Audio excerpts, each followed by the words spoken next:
આગામી લોકસભા સામાન્ય ચૂંટણી 2024ના અનુસંધાને નાસ્તા ફરતા આરોપીઓને પકડી પાડવા માટે પોલીસ વિભાગને સૂચનાઓ આપવામાં આવી હતી, જેના અનુસંધાને ઓલપાડ પોલીસ પેટ્રોલિંગમાં હતી।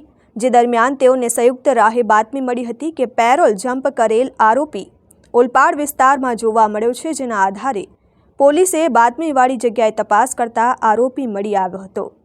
આરોપી રણજીત ઉર્ફે રાણા સિયાળ રાજકોટની મધ્યસ્થ જેલ ખાતે પાક્કા કેદી નંબર 43652 થી જેલમાં સજા ભોગવતો હતો, જે પાક્કા કામનો કેદી સન 2016ની સાલમાં પેરોલ રજા ઉપર બહાર આવ્યો હતો અને આરોપી જેલમાં હાજર થયો ન હતો, જેણે પેરોલ જમ્પ કર્યું હતું। જો કે ઓલપાડ પોલીસે સ્ટેશન હદ વિસ્તારમાં ફરતો હોવાની બાતમી મળતા પોલીસ સબ ઇન્સ્પેક્ટર RH મારુ તથા પોલીસ કોન્સ્ટેબલ કેશભાઈ દેવુભાઈ તેમજ ડ્રા પોલીસ કોન્સ્ટેબલ નાનુભાઈ રૂપાભાઈએ આરોપીઓની અટકાયત કરી આગળની કાર્યવાહી હાથ ધરી છે। Jignesh Thakor, RN news, Olpad.